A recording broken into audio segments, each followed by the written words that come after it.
Today is gone, today was fun, tomorrow is another one. Every day from here to there, funny things are everywhere.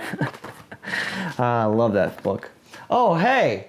Welcome to Beta Climbers, the #1 underground climbing channel. I was just brushing up on some light reading. So I've made a bunch of hangboard videos, and I realized I never made one that was really like centered towards the complete beginner, the complete beginner's guide for a hangboard. So let's just get a close-up look and let's figure out what all these pockets mean and things, what are jugs, what are crimps and all that stuff. Let's get a good look at it and dissect it a bit. And then we're gonna go into some exercises that are perfect for the complete beginner that just set one of these up. That way get you guys started. First, let me say, hangboarding is kind of like brushing your teeth. You brush your teeth, 2 minutes a day. You do it once, it doesn't matter. You can brush your teeth once, it doesn't matter. Your teeth are just gonna all fall out. You need to brush your teeth 2 minutes every day, and then your teeth don't fall out. That's the way it works. You can't just walk into a gym and then do an exercise, and then in 2 days of doing the exercise, look at your arms and be like, well, that didn't work, and walk out. No, it's gotta be consecutive, complete, what's the word? Is it consecutive? Consistent.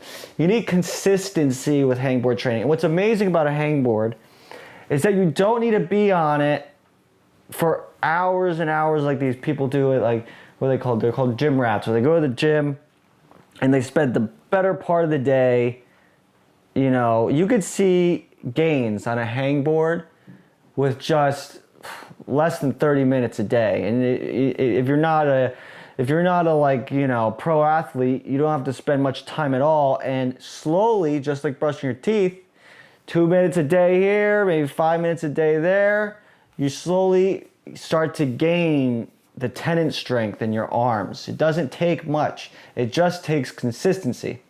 So let's get a closer look and break down this hangboard, shall we? What's up? So here's our hangboard here, and let's dissect it a bit. First, the jug, okay? My hand's going way back there. That's what a jug is, when you get your whole hand in it. It's also called a bucket. It's like you're sticking your whole arm in a bucket. You're sticking your whole hand in that bucket. I like to call it buckets. That's what we call it, buckets, buckets, buckets. But they're also called jugs. So you get your hands in there, and those are what you're gonna wanna start off with when you're a complete beginner. You wanna start off just hanging on the jugs. So that's a jug right there. Here on the top, this is called a sloper.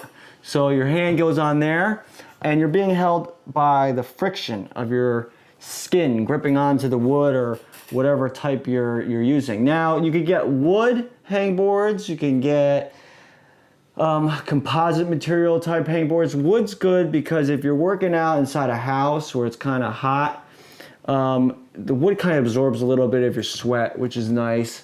And you're gonna want chalk anyway, so get yourself a chalk bag. Okay, so where was I?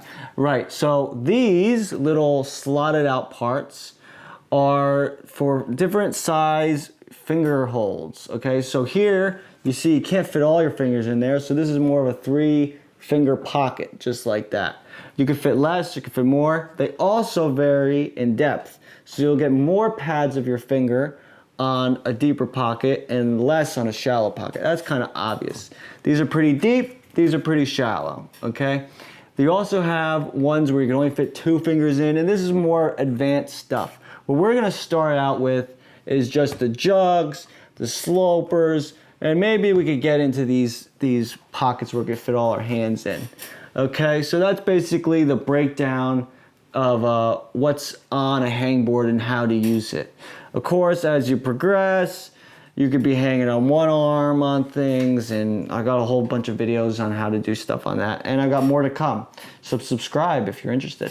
But yeah, let's get out into how to warm up and some ways you can decrease your body weight so you could do some pull-ups and stuff. So let's get back down here.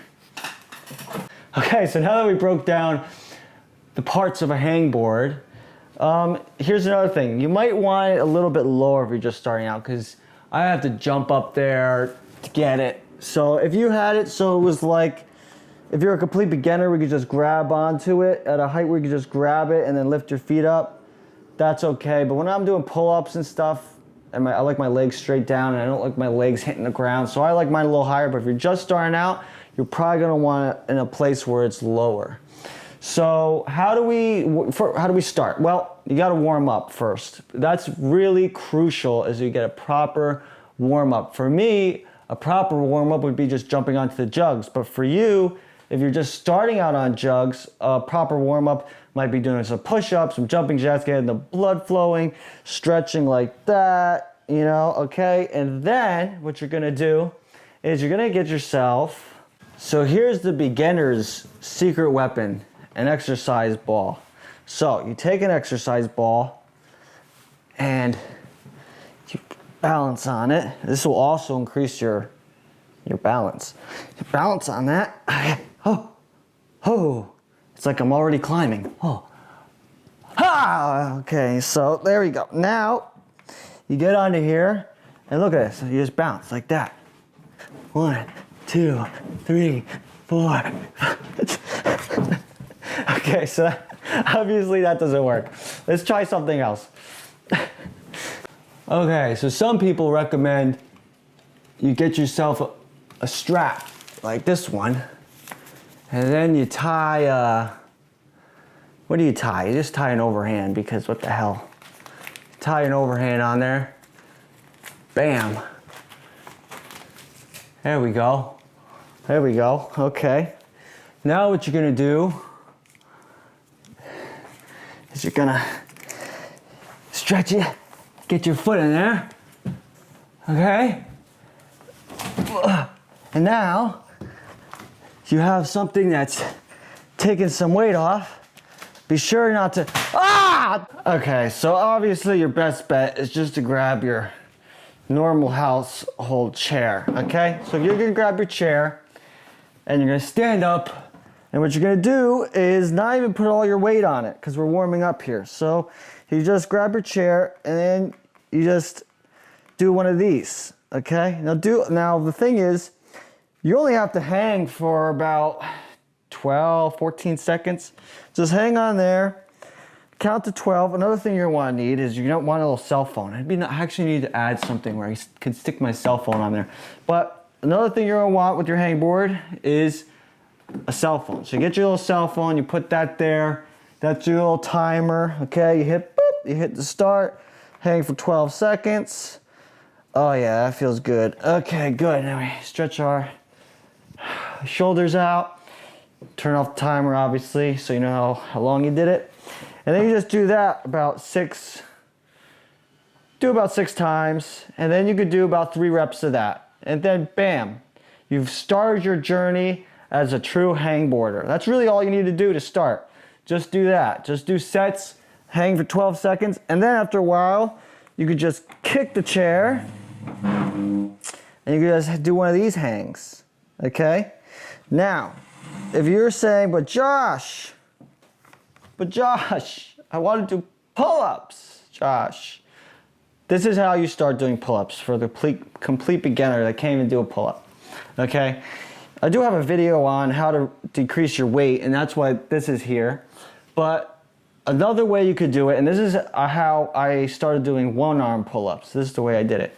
Is I would get up, I'd do my pull-up, right? And then I would get onto one arm, and then I'd let go, and then I'd slowly come down. So it was the reverse. I did basically, it'd be resistance training. So you get on there and you just resist the downward pull. After a while, that builds up your muscles. So we could do the same thing for pull-ups. You jump up there and you just resist gravity pulling down as much as you can. And at first, you might not be able to do much, but after a while, consistency, you'll end up being able to do pull-ups, at least one. And then there's a scale here that's happening, okay? You start off here, it's gonna come way up high. Now, beginners, it takes them a long time to get to the middle, okay? And pro athletes, if they stop working out, they get to the middle as well. So there's this middle ground that you want to get to, and that comes to pretty quickly. So if you stop working out, if you start working out, you're gonna get up that graph really quickly, and if you stop working out, you're gonna come back down. That's just the way life is. I'm sorry, it's a cruel world. So if you start up and you stay consistent, you're gonna get better a lot quicker than you think. And then we'll break into a different episode of how to break through plateaus and things like that. And so I hope you enjoyed that. Today's actually my birthday, and everyone said, what do you want to do for your birthday? I was like, I'll just hang out with my YouTube subscribers. So leave a like. I don't know what my like record is, but maybe you guys could break it. So if you'd like to hop down there and shoot me a like, go for it. Oh, quick episode this week, but if you got any tips and tricks, leave it down in the comment below. I'd like to try some of them out, and maybe other people in the community would check it out too. So leave it down below. What do you do on your hangboard? What's your exercise routine? How long do you usually hang out, exercise on hang out? How long do you actually hang out? How long do you actually hang out on your hangboard?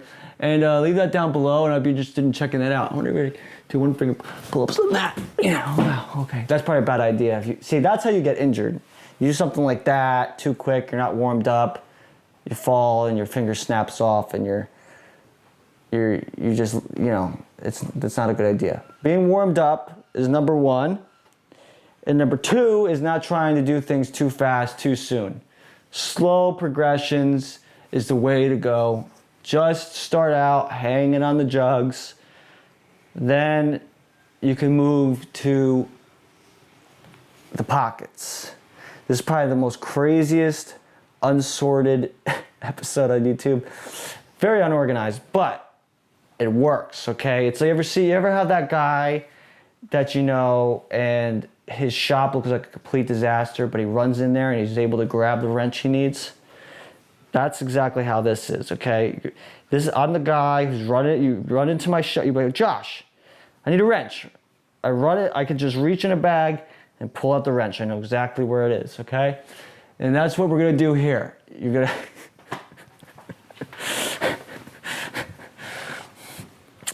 Josh Perry climbing out of here.